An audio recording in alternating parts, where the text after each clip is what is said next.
In 1999, when my wife Lynn died in a car accident, I wrote in my annual Christmas letter that on that day we were hit hard. But when the dust had settled, we were to be hit harder with an outpouring of love, support, prayers, and generosity from everywhere imaginable. We were really showing what community is. The Park Ridge community, the St. Paul de la Crosse community, and the deaf community really were an inspiration to us. It really helped our family. There was a long receiving line at her wake with an amazing number of people that came to offer their condolences. And one man that I became friends with from standing on the sidelines of the soccer field for many years as we watched our daughters play together, came up and offered his condolences. And he shared with me how mad he was at God for letting this happen. This really bothered me. I know that people go through many stages of grief, and anger is one of them. It's many people, they feel that, and it is a natural state there. But this was a friend of ours, so that wasn't that much connection. So it really bothered me that he had this anger of God. That's one thing I was very thankful to God for, is through this whole ordeal, I never felt anger through this whole event. And I just feel that a blessing. I don't say it's bad, it's just like, I think it was a very blessing that I didn't feel that way, because I just can't imagine it's a good feeling there. This was a very good, nice Christian man. So a couple of days after the funeral, I believe, I called him up and I went over to his house and visited him and talked to him that it really bothered me that he was angry at God, that God didn't cause this accident. The speed and driving carelessly of this other vehicle that passed us was what caused it. We have, God allows us to live on our own free will. He loves us enough to live with free will. And these are some of the consequences. So I knew God didn't do it. I was thankful for the time that I was with Lynn while she was on this earth. This experience made me realize that it's not how long we live, but it's how we live our lives. And as the older I get and see how time goes faster and faster and see how our life really is short, that is really true. That it's not the length of one's lives. It really is the how we live it. When that hour came for Lynn, she was prepared for it. I never doubted that, and all grieving and missing her, I felt very happy for her, because when it was her time to go, she was prepared. And what more could one ask for or want for a loved one than when it's their time to prepare? I was very blessed to be given confirmation of this. A few weeks after the funeral, a storm blew through Park Ridge. Becky. And here we go. A storm blew through Park Ridge and knocked the electricity out at our house. So I'm outside with the kids because we had no lights in the house, and we were over at the neighbor's house on our porch. And it started getting dark, and I'm thinking, well, I'm not sure how long this power is going to be out. So I thought, well, I'll walk up to the station because I knew I had some other flashlights in my locker. So I asked who wants to go with me for a walk and get some flashlights. So my daughter Jackie did, and you were what, about freshman in high school at the time, or going into a freshman, and my son Joshua did. He must have been like third grade or something like that. So as we're walking, I was thinking about Lynn, like every day, like I always did. And I wasn't asking for it. I was just thinking, wouldn't it be neat if she would send me a sign? So, at that moment, I look up, and now with the storm blowing through there, the whole sky was blue. Just bright blue. The only clouds you could see is like way over at the horizon, except for one cloud right above us that was in the perfect shape of an I love you hand sign. I don't think I mentioned, my wife, for anybody that doesn't know, was deaf. And it was one cloud with nothing else around there, and it was the perfect shape of I love you in the hand sign. So I told Jackie, I said, Jackie, look. And she looked up, and right away she says, I love you. I said, yeah. So we said some tears there, and she wanted to run home to get the camera. but the wind was already blowing this cloud apart. It wasn't staying there. It was there just enough time to, for us to see it, and for the Lord to let us know that she was home, that she was okay. It's just a funny, sort of with little Joshua. I wish I remember how old he was. But we go back there and we're sharing this with everybody else. We're all excited. I don't even remember if we got the flashlight. Maybe we did. But someone asked Joshua, did you see it? He says, I think I saw the thumb. But here's really, younger. Now Jeff asked me if I could give some advice to parents. And I think as I'm looking around, most of us has probably been through, that already. Now, I'm fortunate with a lot of young parents who, with Emily, her age and that I've got a little bit of experience now through trial and error. So I think by the 13th one, and marrying an expert here, I'm doing a little bit better job, with it. But as far as specifically in law enforcement, the biggest thing that I, try to, tell people is if your kids get in trouble, I think the worst thing that you could do is try to either lie for them or at any cost try to get it off, try to get them out of it. And you see that a lot. Either somebody's got a lot of money, will throw the best lawyer on there and do anything they can to get their child out of it or their life from. I have to share a funny story. One of our officers, he sees this motorcycle, and for whatever reason, wanted to stop it. It was over by Centennial Park. So he goes to stop it, and the motorcycle takes off across the park. Well, he knew who the boy was, because that boy was a frequent flyer with the Park Ridge Police Department. So the officer goes over to the house, and he comes up to the front door and meets the mother. And the mother is like, oh no, he was here the whole night. He never left. He's been here the whole night. Well, while he's still talking with her, one of the boys, he had I think 3 boys, one of the boys comes running up from the basement. Fire, fire, the house is on fire. This boy ditched his bike down in the basement to try to hide it from the police, and it caught the house on fire. The fire department saved the house, but there's thousands of dollars worth of damage there. But that's not even my point in that story, because the real sorry thing is this mother taught this boy not to respect authority. And it wasn't too much later, as the boy and her other sons grew a little bit older, they didn't respect the authority of their mother. So we were constantly over there on domestics. And the one that I recall, that he hit his mother so hard that he cracked her sternum.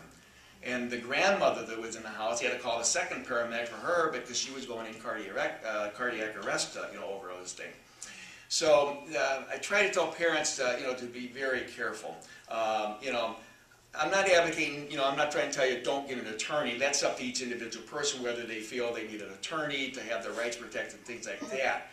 But it's really important the juvenile justice system is there so the young ones can learn, before they become adults and this stuff gets on their permanent record. There's consequences for them, and if we shield them from that, they don't learn these important lessons, and then you have bigger problems later on in life. So,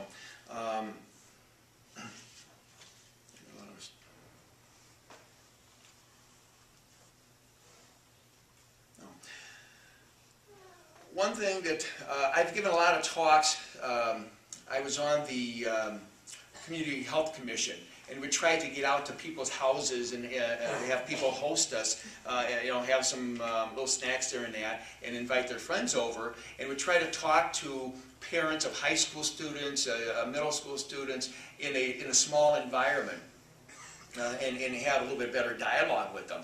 And a lot of the things you hear is that they trust their kids. Oh, I trust my kids.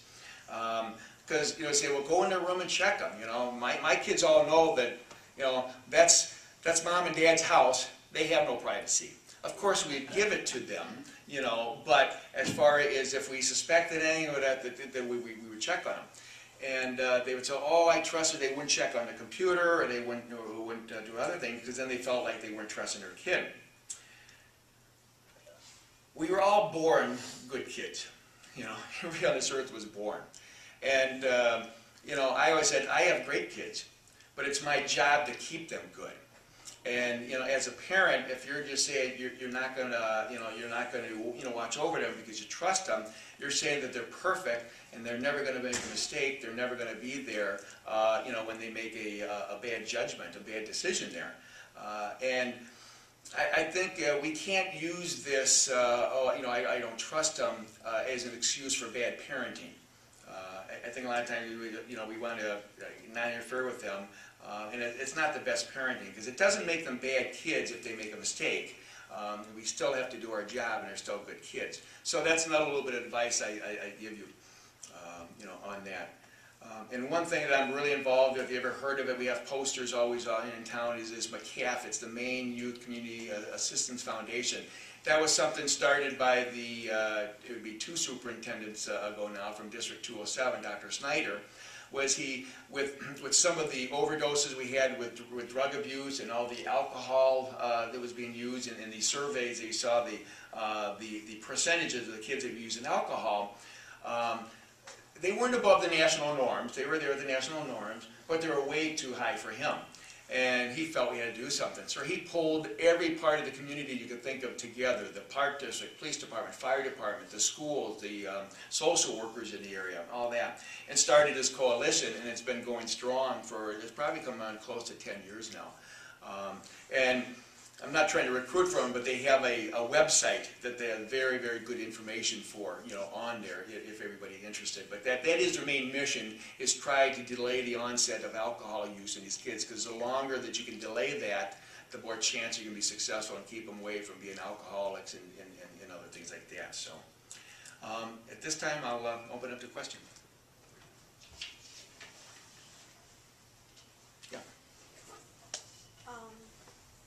Have you encountered other police officers who don't have a strong faith or belief in God? And if so, how do they do their job? Do they do their job? Or do they handle it? They can always do their job. But absolutely, like any profession. I know the priesthood, went through this with this, sex scandal stuff. And police work, you get one policeman that goes bad. You got a bad apple there, and makes that 10 o'clock news that night. It's a black eye on all of us. I know Niles has had a lot of bad publicity over there, and one of them used to be an employee for Park Ridge as a dispatcher when I first started. So you're going to get them; they're going to do the job, and hopefully still have that integrity. I'd have to say it's a little rough talking about religion in police work. For some more than others, but I think they're still able to do their job, but maybe not relate it in the same way. They'll go there and they'll take a report and they'll leave. They won't feel that inner self that they have a purpose there. They can really help and make a difference, because I think we can make a difference one person at a time. They tell you in the academy, why you got on. You're not going to change the world, but you can change things, one person at a time. And I think that's what they're missing, if they just don't have that faith. If they miss that part, that they can really go beyond that and do some good that will really help that child, that family. I think that one of the most rewarding things that I could my experiences was being able to help these families, like I said. Especially when these kids were brought in, and some kids that I saw play, soccer since they were this little, and played with my kids in the traveling league, got into heroin, and it was just crushing because they were good kids, but for whatever reason, somebody tricked them. They were maybe a little under the influence of alcohol, and they got onto it. Or some girls, I know that the guys just took advantage of them. Maybe have a little low self-esteem, and they got in there.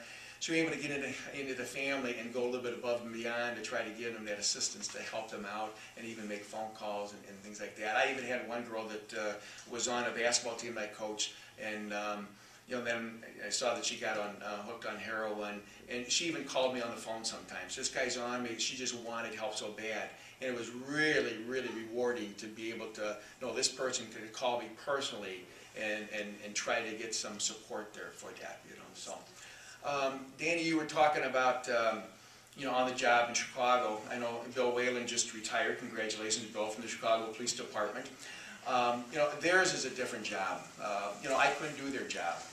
You know, if I started there, I intentionally didn't. When I started police work, I was already married, and you know, Beth was I think 2 months old, and I thought, boy, that big city, there is so much, you know, with the stress, with the crime, and so I was thinking about my family. I'm thinking I went for the suburban departments where there'd be a little bit less, and you know, it's a different job. You know, it's still very much rewarding. We still help people. There's a lot more private community policing there. But I think that would be hard, and I think it hardens a lot of people. And if people can keep their faith and keep themselves from becoming hardened when they're in cities like Chicago, Detroit, LA, things like that, it's remarkable. Yes? I know some of your own children are in police work as well. What advice would you give to parents whose children are interested in getting into police work? What kind of advice would you give them to start out on the right foot? I don't know, did I give you guys, you know, I was just very proud of them. I'm not sure that I gave them advice. I mean, you know your child, so maybe for each one it would be differently. That does bring a good point, because police work, right, Bill, when we started, it was a lot different. And what's ironic about that, when we started, the old-timers were saying how different it was, you know, when they started. So police work really does change it. And it does change for the good. You know, we got cameras in every car now. The officers are educated. Some of the things that, you know, we did back then would be fired for, you know. You know, I'm not saying anything real bad, you know, but it's just things that, you know, that's just not professional. It's just not the way it's done. You know, so things evolve you know, as the years go on. So advice, you know, always just try to, you know, keep it in the heart. I loved it. I don't regret 1 minute. Like I say, I do miss working on the street. I know even when I was a watch commander, I was always out there a lot, because it can be very, very rewarding. I try to, you know, tell my kids, I always check, you know, do you have your little friend with you? You know, their firearm, because in today's world, I think a lot of times it's going to be that off-duty officer that's, you know, going to be able to, you know, stop a very tragic, you know, incident from taking place. So I try to instill on them to, you know, stay sharp with their tactical skills, you know, to protect themselves and others. But other than that, I just really trusted my kids to. They're using that word "trust" again, but yeah, it's a good point, and maybe I should have something thought, you know. Your example. Your example did it. Thanks. Yes. Just on what she's saying, would you tell the kids to stay detached from what they see and all the stuff, and just do their job, or would you say they should bring into their own? The question is, would you tell the kids to stay detached? I think I think it might be hard to do, and there again, I don't see what a lot of people in their career has seen in some of the inner cities, although they were pretty, you know, horrific, you know, incidents there, even in Park Ridge here, with some homicides and with some, you know, some tragedies like Terry's, you know, daughter and things like that. So it's hard not to, but I think it's very important to talk to people.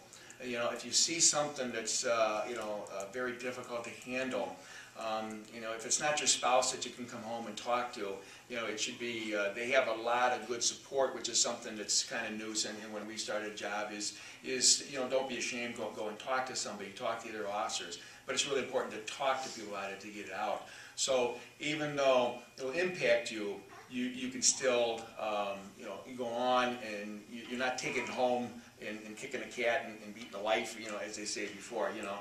In that case of detachment, you have to leave, you know, you can't let it affect you to the much where you're bringing it home, but I don't think they should keep it inside. I think it's very important to talk about things so you get it out, so then there's an understanding of maybe what you've been through through the day. Bill, do you want to add anything on to that? Put you on the spot here. I know you didn't sign up for this, but. I come to listen to you. So. Well, you were right about, you know, the job has changed. When we came on the job, the old timers used to tell us, "Kid, this used to be a good job." Now we're telling the new kids, kids, this used to be a good job, so things have changed. Yeah. But it's an So- honorable profession. But they are better prepared. Like I say, even though it's hard for us to change with the times, it is improved where they now have trained people to come in when there is a real traumatic event, either an officer shot or, maybe the death of a young child that really affects people. They're able to come down there so these people can talk about it and get it off their chest and not hold it inside them. Okay. Thank you.